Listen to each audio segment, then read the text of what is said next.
This is Tired Goth, and you are watching the Academia Gothica official podcast. This is season... Oh my god, is this season 12? I don't actually... We'll get to it, you'll see it in the label. I have a lot to talk about with you, okay? There is just way too much that has been kind of like floating into my periphery regarding social media posts, opinions of social commentary. I have my iced coffee here. Let's get into it. So, damn, that's a good coffee. Okay. So, I saw a clip recently on YouTube. I tried to feature it here. I couldn't actually get a playback for it. But there are teachers complaining that Gen Alpha, which is like children at this point in time, right? Gen Alpha students are exhausting teachers. And I took a look at this person's perspective, okay? From what I could surmise from the video, this is a teacher who pours her heart and soul into everything she does. She buys stuff out of pocket for her students to take to class, to use in class, and to exemplify what I guess the lesson is that's meant to be learned in class. So my understanding of this person is that they're a decent person. However, do I feel that they're fit to be a teacher? Not necessarily, and this is why. Because throughout the video, she's talking about her own inner child being wounded by the fact that everything that she poured into the respect that she had for the kids was being dismantled. She didn't feel respected by her students. Is this the problem? Well, it's a problem on behalf of the students, yeah, because you're supposed to respect your elders, your teachers, those who come from a place of wisdom to teach you things. This teacher's complaint, I don't know her name, so I would have listed her name or given her accreditation for it. This teacher seemed to be preoccupied with the fact that if you don't make learning fun, kids don't want to learn. Okay. That is par for the course. Attention spans in the wake of technology are slim to none. They're basically non-existent. The reason why this is because the bit rate and the exchange of information rate over the course of bits, clips, tiny short videos, whatever the case is, physically shortens the attention span that a person, especially at a developmental age, seems to have in progression of their compounded use of technology. And before we argue that technology is the worst thing ever, it's bad, it's actually the way that it presents in those videos. These videos are too short. They don't train the brain to have a sustained attention to what is being presented to them, right? So it's actually the size of the videos, the length of the videos. This is where information becomes like an instant gratification thing and breaks your brain into thinking that's what everything should be all the time, right?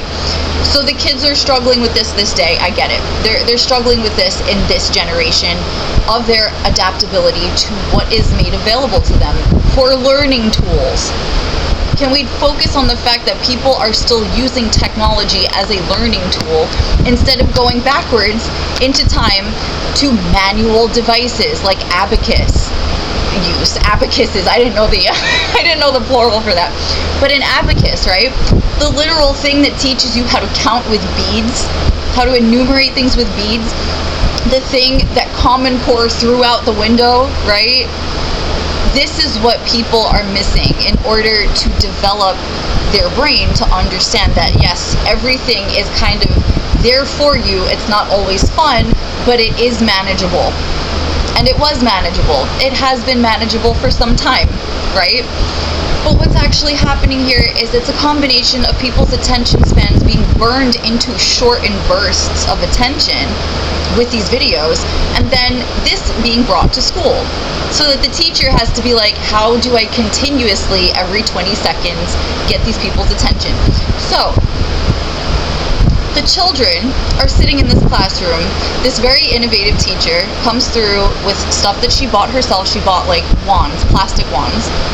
And she presented them as leadership building skill tools. So she goes to each group that she, separates over the course of the day. She goes, okay, you guys pick your group, everyone pick their group. and each of you is going to have a group leader, and that group leader is going to have a wand. So they gave the children the wands, and they were like, okay, here you go. This is your hierarchy. So the children, at that point in time, I guess, disconnected from the attention span that they were meant to be holding in the teacher's eyes upon this situation. And one of the kids, after having been told, I bought these with my own money, and the children did not have any inherent respect for it. And one of the kids took the wand after looking straight into the teacher's eye, making eye contact first, and broke the wand. Now, did the child know what they were doing? I bet they did. Do I have reasons to believe that they did this because they thought it was a theatrical thing that would make them appear on TikTok and be funny? I also believe that's a possibility at this stage in the game. I'm not ruling that out. Do I feel that the teachers should have been butthurt about this? Maybe, if they got dismissed for asking for a raise, right? I can understand that. But the reality of this situation is there's something missing here entirely that hasn't even been brought up by the teacher or the students or any of the supportive people who have been saying, like, oh yeah, no, I've been a teacher too, it's really difficult. There's one thing that hasn't been established here. The first thing that happens in any academic institution of any merit that actually teaches your child the hardcore skills of respect that they need in social interactions is fear. Are you supposed to be afraid of your teacher? Actually, a little bit, yeah. Soft parenting, soft teaching, soft skill enhancement is actually what is letting these kids run amok. Now, I'm going to say it like this. How do you strike fear into a child without creating anything that actually harms them? You carry an air of respect for yourself. That's how you do that. The children in the classroom, especially at those developmental ages, need to understand that time limits, respect of property, and issues with people that are not able to be resolved without yelling are the focus. And anything that goes outside of those parameters is established as a no-never zone. It is a hard rule that is established that no one talks about. No one actually says outright, your kid has to be afraid of your teacher. Do you want to know why? Because soft language does not establish the truth. I was scared shit of my teachers when I was growing up. Do you know why? Because all they had to do was look across the room and all of us knew, that's our teacher. We have to listen to what they're saying. They didn't do anything to harm us. They didn't do anything to disrespect our feelings. They did not do anything except know with great discernment what to dismiss. And you know how it was handled, actually, in my earlier academic upbringing. When I went to a Socratic method school, I went to a private school, right? I'm going to tell you the one thing that public school does not have, that private school does, but needs very desperately, right? Private school has an air of dismissal for anything that is disrespectful. Literally anything that Oscar Wilde said on a tea packet that you read one day when you were just like, la-di-da, wow, how interesting that I can use on this over my cup of tea. Disregard anything that offends the soul. Now, here's the thing. When a teacher's soul, i.e. all of the things that they recall over the course of their teaching other people, becomes stirred by an offense, the first thing that they do is ground themselves. The second thing that they do is discipline you. What some teachers will do is actually yell. They will yell at you.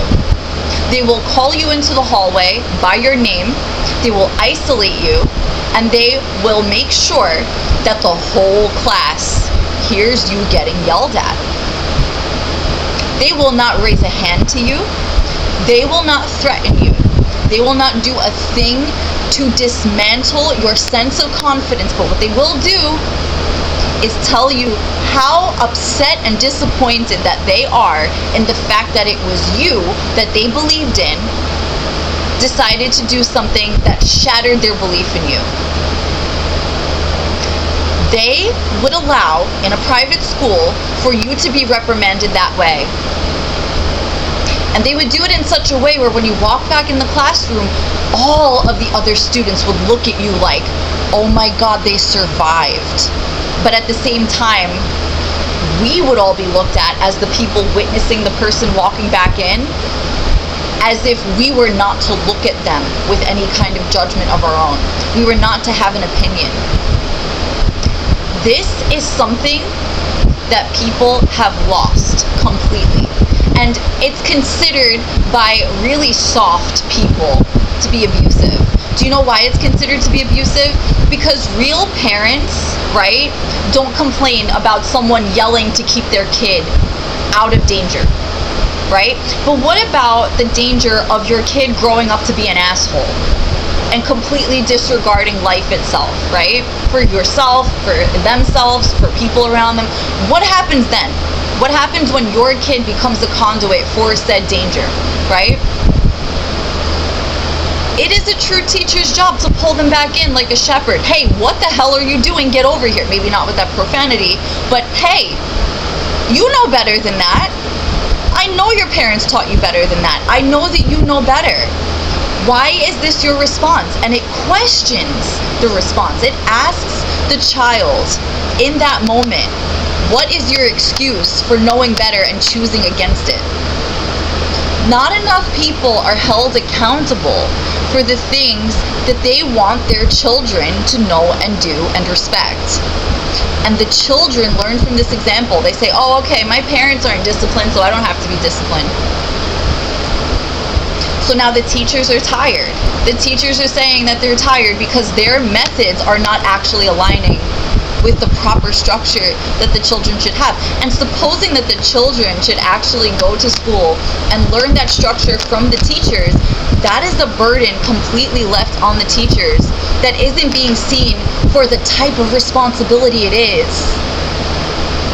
And I would like to pose a very controversial question here. Would you be okay with a teacher yelling at your child? Because I know a lot of people who are so out of touch with actual discipline and actual parenting structure and all the things that come with it, that they would actually be like, don't you dare talk to my child, I love them so much. Well, if you love them so much, why are they destroying property, not apologizing for it, and acting just like you did before you figured out how to be a parent? Why is that the thing that you're celebrating?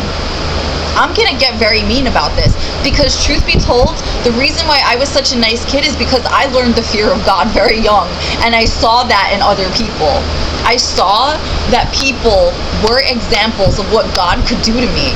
And I was like, oh my God, I don't want to get yelled at by God. Oh my God, I'm scared. I don't even know if I should say God. I won't say it. Oh my gosh, I was that kind of kid.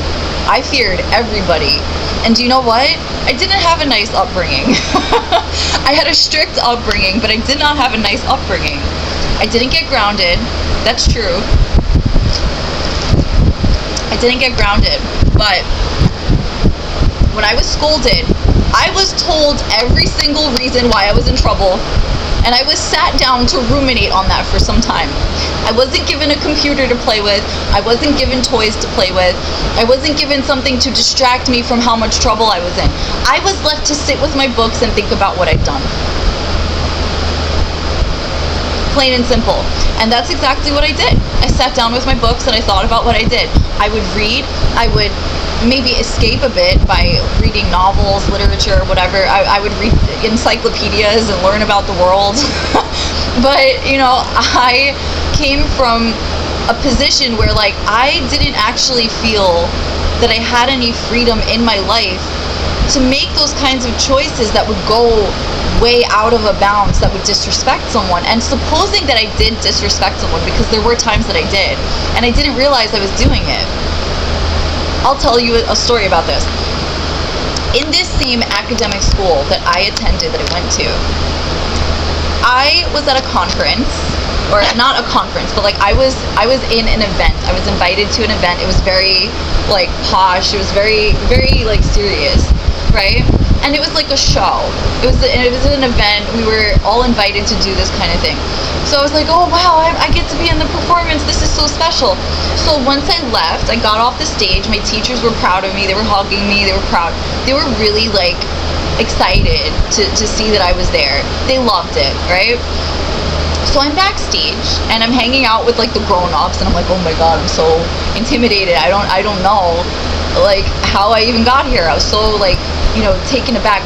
And just the smell of food, fresh bagels, cream cheese, pickles, all sorts of stuff, right, was like wafting around from the teacher's lounge. And I was like, oh my gosh, they left food out for us. And I thought it was for us, the students. It wasn't. It was for the teachers. So I reached my hand out and I grabbed a pickle and I ate it. And I ate it really quickly. And I was like, oh my god, I don't know if I'm supposed to be eating this. But the smell of that pickle stayed on my breath for the whole day. And I was mortified to find out that that pickle that I took off of the table wasn't for me. And the teachers were yelling at other students like, who took this? Who took food off of the table?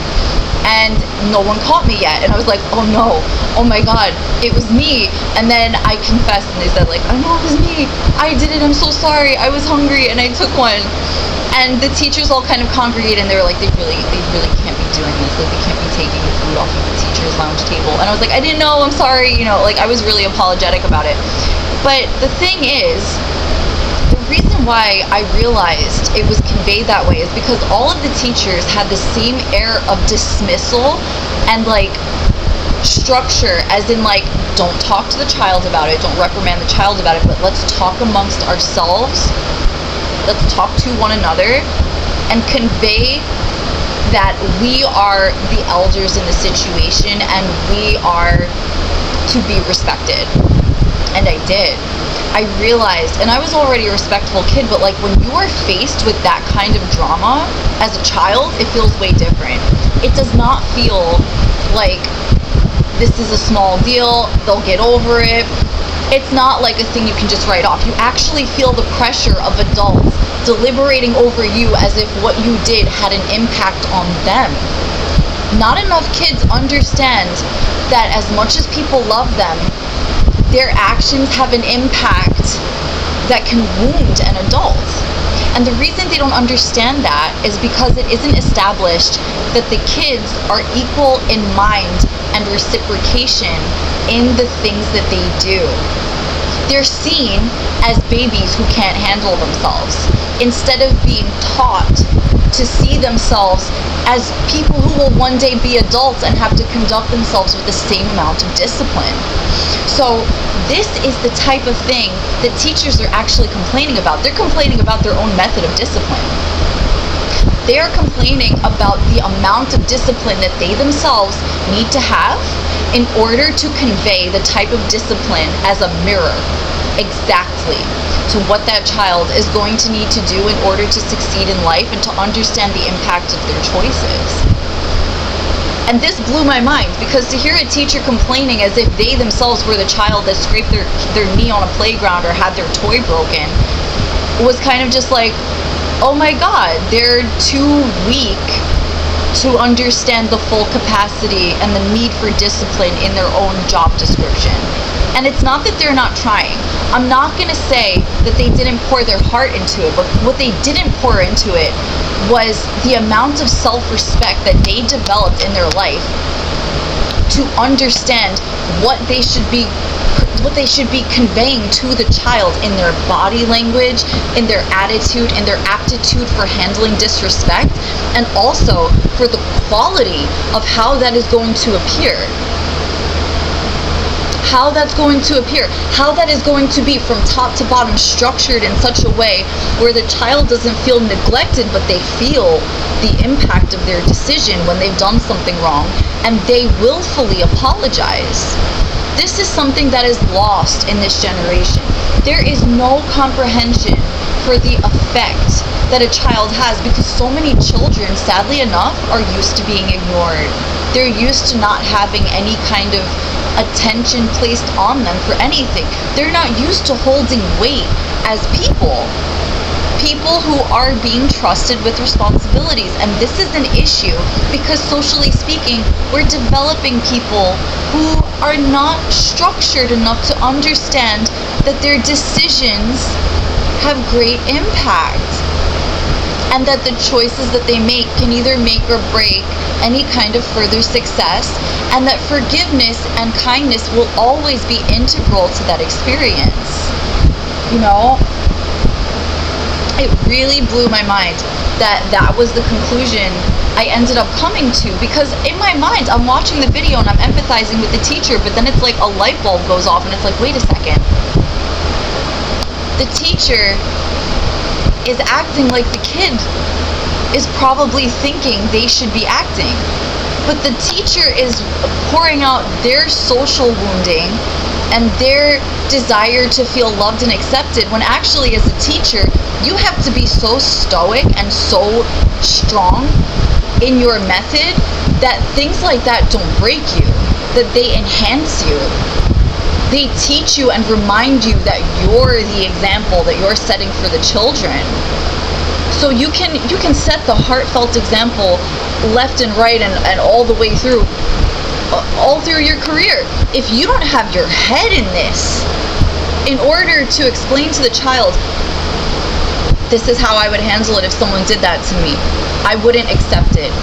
I would be the queen that I am in my head, and I wouldn't necessarily punish you, but I would deal with you in such a way where you would understand that you offended someone who trusted you as someone in their inner circle, someone who is a part of their life, and that your decisions, your impacts on that person who trusts you so much is going to create difference that creates disharmony, right?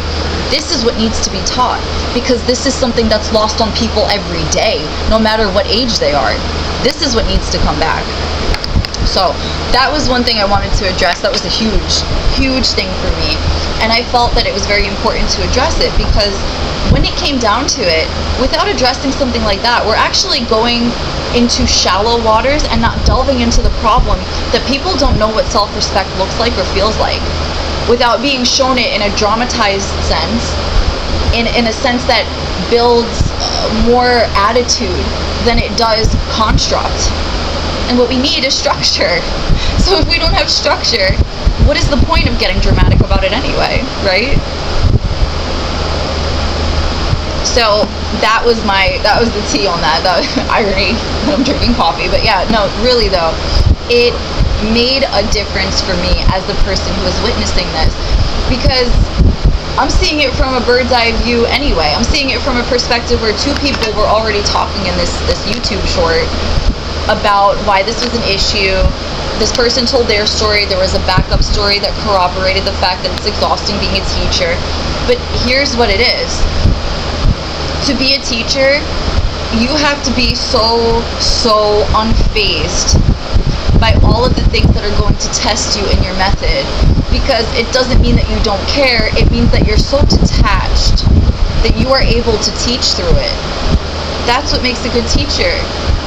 Detachment from your perspective in the situation, to the extent of understanding with almost diamond-like forgery under pressure, to be able to sustain the lesson, to be able to sustain the body language, the carriage of self, the example of what that child could emulate sometime in their life, should that be their problem one day, right? That's what this is about. So I just wanted to share that all with you. This is the podcast for the evening. This is the opinion for the evening. I would love to hear what you think, so leave comments below in whatever's posted on YouTube. I love hearing feedback from you all, and I love to share these podcast episodes with you. I haven't recorded one in weeks, and I'm actually very happy to be getting back into it and just getting back in the swing of everything, and it's a lot of fun. And I love you guys, and I will be back with more content. Stay tuned for the other uploads that are happening. I love you. Have a wonderful night, and stay tuned for more content. Check out the links in the description, and I'll catch you guys later. Bye.